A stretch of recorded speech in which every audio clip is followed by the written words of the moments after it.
بسم الله الرحمن الرحيم. الرحمن علم القرآن خلق الإنسان علمه البيان. الشمس والقمر بحسبان والنجم والشجر يسجدان. والسماء رفعها ووزع الميزان ألا تطغوا في الميزان وأقيموا الوزن بالقسط ولا تخسروا الميزان. والأرض وزعها للأنام فيها فاكهة والنخل ذات الأكمام والحب ذو العصف والريحان. فبأي آلاء ربكما تكذبان؟ خلق الإنسان من صلصال كالفخار وخلق الجان من مارج من نار. فبأي آلاء ربكما تكذبان؟ رب المشرقين ورب المغربين. فبأي آلاء ربكما تكذبان؟ مرج البحرين يلتقيان بينهما برزخ لا يبغيان. فبأي آلاء ربكما تكذبان؟ يخرج منهما اللؤلؤ والمرجان. فبأي آلاء ربكما تكذبان؟ وله الجوار المنشآت في البحر كالأعلام. فبأي آلاء ربكما تكذبان؟ كل من عليها فان ويبقى وجه ربك ذو الجلال والإكرام. فبأي آلاء ربكما تكذبان؟ يسأله من في السماوات والأرض كل يوم هو في شأن. فبأي آلاء ربكما تكذبان؟ سنفرغ لكم أيها الثقلان. فبأي آلاء ربكما تكذبان؟ يا معشر الجن والإنس إن استطعتم أن تنفذوا من أقطار السماوات والأرض فانفذوا لا تنفذون إلا بسلطان.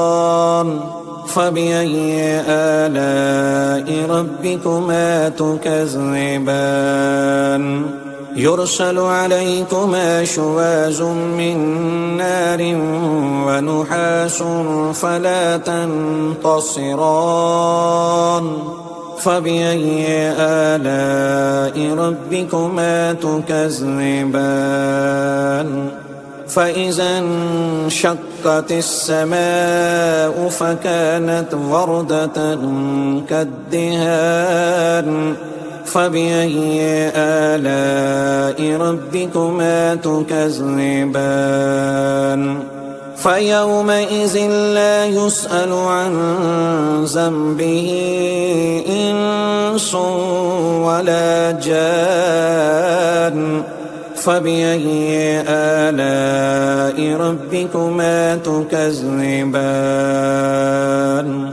يعرف المجرمون بسيماهم فيؤخذ بالنواسي والأقدام.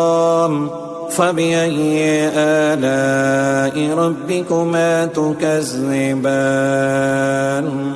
هذه جهنم التي يكذب بها المجرمون يطوفون بينها وبين حميم آن فبأي آلاء ربكما تكذبان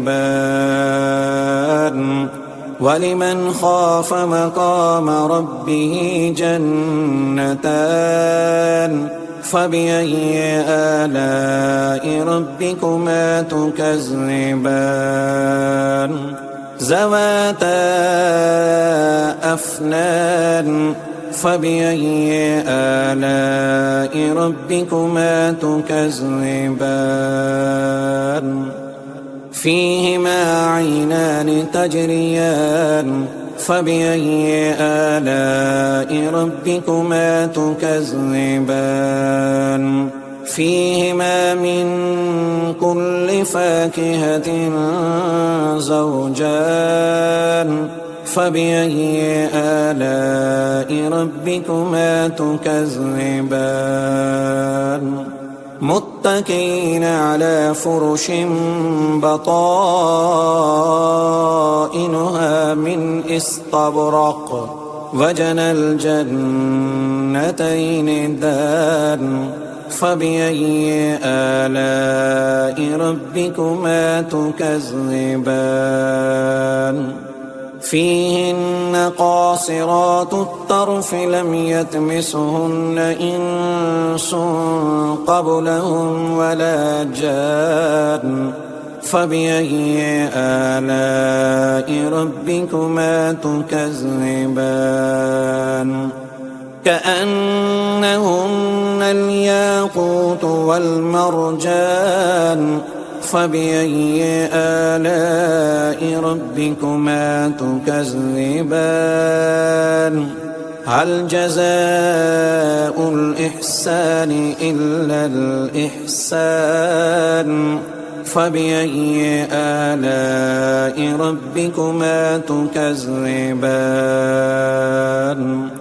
ومن دونهما جنتان فبأي آلاء ربكما تكذبان مدهامتان